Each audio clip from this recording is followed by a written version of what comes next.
રાણપુરમાં બિસ્માર રસ્તાને લઈ જનરોષનો જ્વાળા। બોટાદના રાણપુરમાં ભાદર નદીના પુલ ઉતરતા જ મુખ્ય માર્ગ નરક સમાન બની ગયો છે।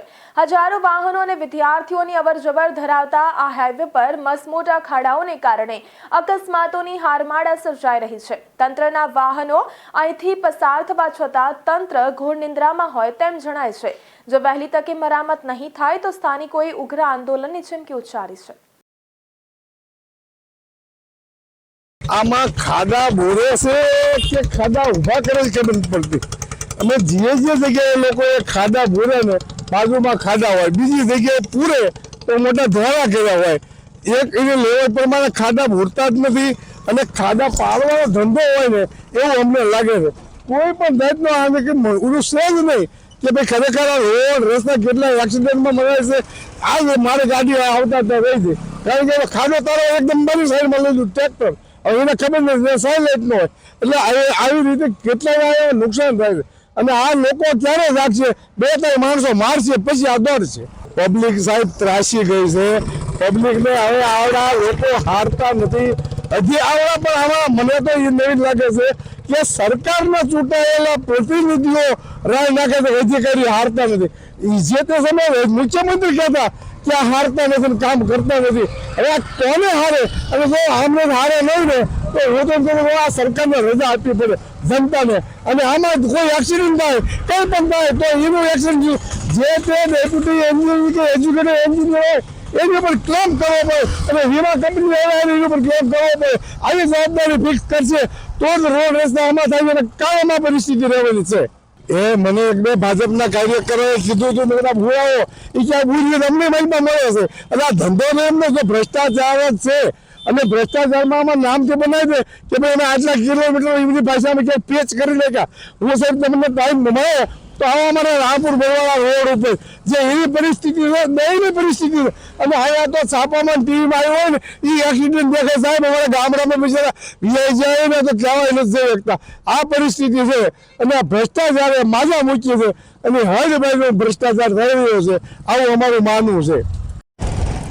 બોટાદ જિલ્લાના રાણપુર શહેરમાં પુલ ઉપરથી પસાર થતો એક જ માત્ર રસ્તો છે જીવાદોરી સમાન। એ રસ્તાની અત્યારે એટલી હાલત ખરાબ છે, હું મારા કેમેરામેનને કહીશ કે તે તમને દ્રશ્ય બતાવશે એ રસ્તાની કેવી હાલત ખરાબ છે। આ રસ્તા ઉપરથી દરરોજ લાખો યુવાનો નીકળે છે। આ રોડ ઉપર દરરોજ હજારો બાઇક તેમજ આ રાણપુર શહેરમાં 3 કંપની આવેલી છે, તે કંપનીમાં પણ લોકો રોજગારી માટે આવે છે। તેમજ આ રોડ ઉપર હજારો વિદ્યાર્થીઓ પણ આ રોડ ઉપર પસાર થાય છે। અનેક વખત નાની મોટી ઈજાઓ પણ થાય છે। મોટા વાહનવાળાને, 2 વ્હીલ વાહનવાળાને જ્યારે હોય ત્યારે અકસ્માતની પણ ઘટના બને છે। આ રોડની એટલી અત્યારે હાલત ખરાબ છે, તેમ છતાં પણ આ તંત્ર કોઈ ધ્યાન દેતું નથી। ત્યારે આપણી સાથે અત્યારે રાણપુર વકીલ બાર એસોસિએશનના પ્રમુખ આપણી સાથે જોડાઈ ગયા છે ચાપરાજી, તો આપણે ડાયરેક્ટ તેમની જોડે જ વાત કરશું। ચાપરાજી, તમે આ રસ્તા ઉપરથી દરરોજ પસાર થાવ છો, તમને કેવી સ્થિતિ લાગે છે? સૌ પ્રથમ તો બોટાદ જિલ્લામાં આવેલો રાણપુર તાલુકો, આ શહેરમાં આ રાણપુર શહેરને જોડતો એકમાત્ર પુલ જે ભાદર નદી ઉપર આવેલો છે, આ પુલથી દક્ષિણ દિશામાં રસ્તો ઓળંગતા અને ઉતરતા બરાબર વળાંક ઉપર એવડો મોટો ખાડો છે। 50 મીટર આગળ ચાલીએ ત્યાં પણ એવા ખાડા છે। આજથી 4 થી 5 મહિના પહેલાં પણ એક સ્કૂલ બસ ખાઈમાં ખાબકી હતી, એનું કારણ હતું આ ખાડા।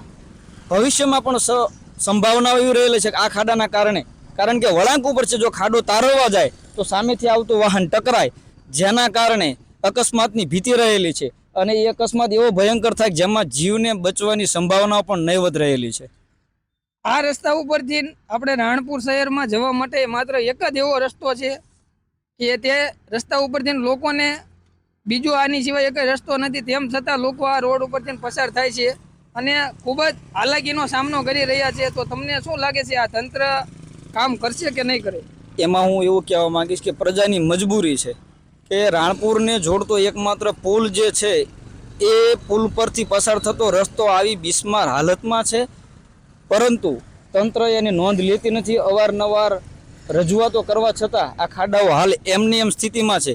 તો મારું કદાચ એવું પણ માનવું છે કે જે આ ખાડાઓ જે રહ્યા, આ ખાડાઓ પૂરવા માટે આ કૌભાંડને દિશા આપવા માટે કોઈ કાવડિયાની રાહ જોવાઈ રહી છે કે બીજા કોઈ એમની અપેક્ષા છે કે કોઈના જીવની રાહ જોઈ રહ્યા છે કે કોઈ જીવ જાય પછી ખાડા પૂરા છે કે આ ખાડામાં કાવડિયા જેટલા સમય એટલા કાવડિયા એમને મળે તો ખાડા પૂરા છે?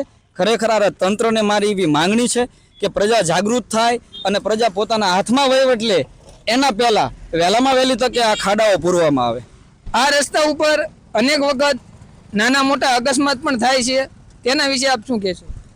એ બાબતમાં આ રાણપુરની અંદર સુરેન્દ્રનગર જિલ્લો, અમદાવાદ જિલ્લો, ભાવનગર જિલ્લો, બોટાદ જિલ્લો અને રાજકોટ જિલ્લો, આ જિલ્લાના નાના મોટા શહેરોના તમામ વાહનો અહીંથી પસાર થાય છે, તમામ સરકારી બસો અહીંથી પસાર થાય છે, આજુબાજુ સ્કૂલ કોલેજ આવેલી છે એ વાહનો પસાર થાય છે, સરકારી કચેરીઓ આવેલી છે, તેમજ બોટાદ જિલ્લાથી રાણપુર તાલુકા સુધી આવનારા અધિકારીઓ તેમજ તમામ પદાધિકારીઓ પણ આ જ રસ્તેથી પસાર થાય છે.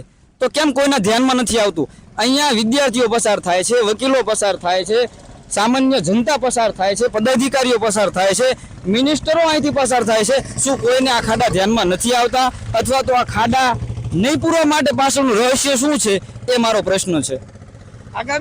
આગામી દિવસોમાં આ રસ્તાનું સમારકામ કરવામાં નહીં આવે તો આપની દ્વારા શું આગળની પ્રતિક્રિયા?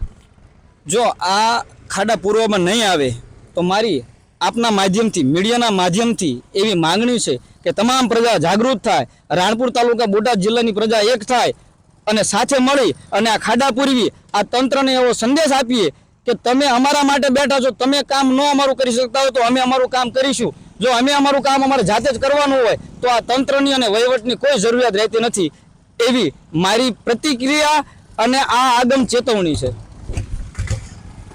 જો ચોક્કસથી વાત કરવામાં આવે તો રાણપુરનો માત્ર એક જ એવો રસ્તો છે કે જે રાણપુરથી બોટાદ જવા માટે, લીંબડી જવા માટે એક જ રસ્તો છે. તે રસ્તાની હાલત અત્યારે બહુ જ ખરાબ હાલતમાં છે. કેમેરામેન ગોપાલ બોળિયા સાથે લાલજી મેર, ARV ન્યૂઝ, બોટાદ.